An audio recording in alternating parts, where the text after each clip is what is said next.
Oh, he's blessing me no matter how it looks. He's blessing me no matter how I feel. He's blessing me no matter what anybody said. He has a blessing on the way, and he's here right now. And so in this text, Jesus is about to bless this woman in name, and she's not thinking she's about to get a blessing. She doesn't know the blessing is showing up. Matter of fact, we don't even think that she didn't send anybody for Jesus. She didn't call anybody to come get him. She doesn't know he's coming, but a blessing is coming. And just because you didn't know it, just because nobody sent you a memo, just because you didn't get a text, just because somebody didn't Facebook you, somebody didn't Twitter you and tell you a blessing's coming, don't mean God is not about to step into your situation and take hand deliver to you the blessing that you stand in need of. She has no idea he's coming, and she has no idea what he's about to do. And can I encourage you to get excited about what you don't know is about to happen? Oh, y'all missed that. Can I encourage you to get excited about what you don't know God is about to do? Oh, y'all missed it. Y'all missed it. I'm getting excited about what I don't know God's going to do. Oh, y'all a little slow this morning. I don't know what he's going to do, but I'm excited about it. Because if he does it, it's going to be all right. Matter of fact, when he does it, it's going to be all right. I learned how to wake and go, oh, God, I'm not sure what you got today, God, but I'm excited. I don't know what you're going to do, but I know you're going to do it. He's better than Oprah. Oprah says, you get this and you get that, but all she can do, but God said, I got a blessing for you. I got a blessing for you. You get a blessing. You get a blessing. You get a blessing. You get a blessing. You get a blessing. Oh, he's got, so I'm excited. I don't know what he's got, but whatever he got, it's going to be good. So I want you to get excited about what you don't know is about to happen.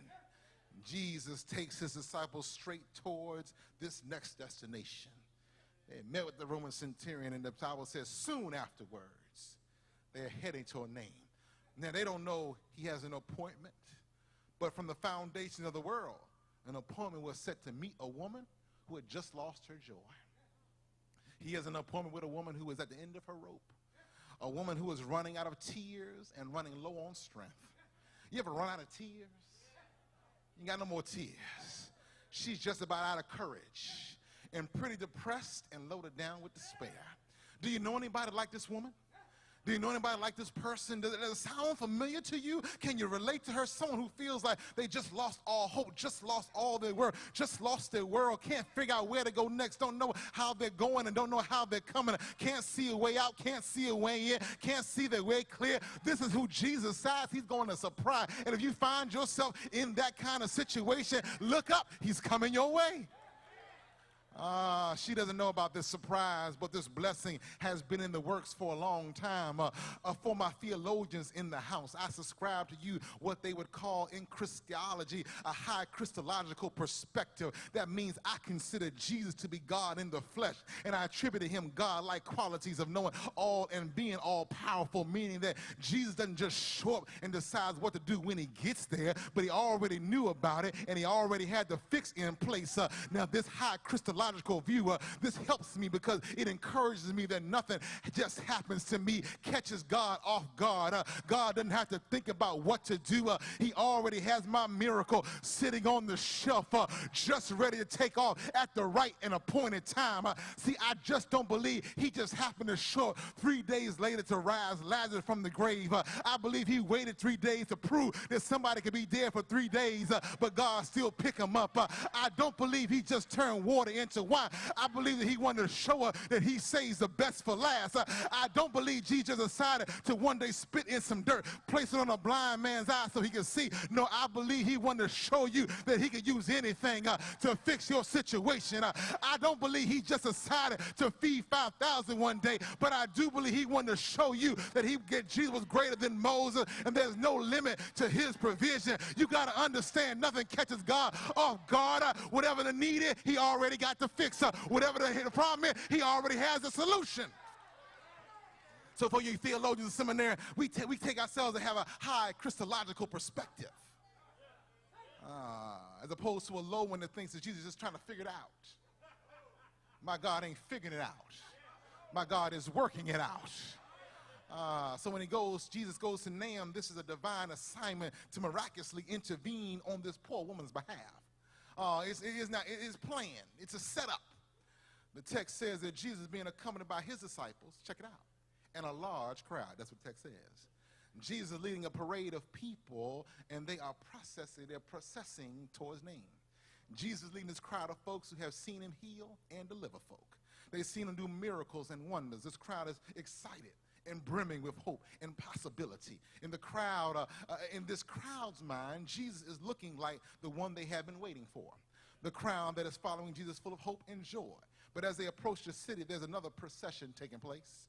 Jesus and his crowd are about to go in, but there's a procession that is about to come out. Jesus and his crowd are coming in with joy, but there is a procession going out in pain.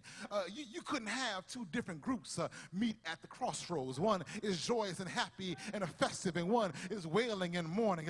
Two different groups. One has hope and one has despair. One has a happiness and one has sadness. One is mourning and one is dancing. Two different kinds of crowds.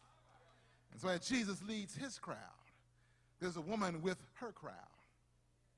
In traditional funerals of that day, the bereaved would lead the funeral procession out of the city with the mourners following behind them, carrying the body of the deceased person. They would carry them on a stretcher of some sort. Sometimes they would carry them above their heads, and sometimes they would carry them at the hips. And at the front of this procession, there's a widow mother. She's not just a mother, she's a widow mother. She has already, check this out, lost her husband. And now she's about to bury, the text says, her only son. Can you feel her pain? She's lost one man, and now she's about to lose the other man, her son.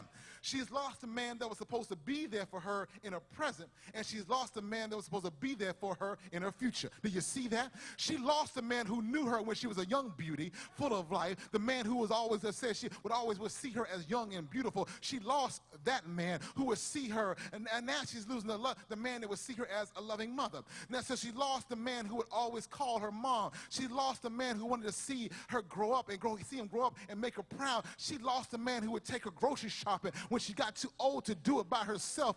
She lost a man who would give her grandbabies. She could spoil and send back home. So she lost two men. She's a widow who lost her only son. She lost a man that knew her when she was fine and shapely, and then she lost now the man who would see her as a loving mother, who had arms that were always there to welcome her. She lost two men. She lost her past and present and her future. Can you feel her pain? But the good news is she meets the man of her past, present, and future all in one. Now she lost her man of her past and present and future, but she now meets a man that is the past, the present, and the future. Y'all missed that. She meets the man that is the Alpha and the Omega, the one that was from the beginning and the end. She meets now the Ancient of Days, the Rock of Ages, the Alpha and the Omega, the one that was, is, and will always be. Just because you lost something in your past, present, and your future, I got good news for you. Jesus is your past, present, and your future.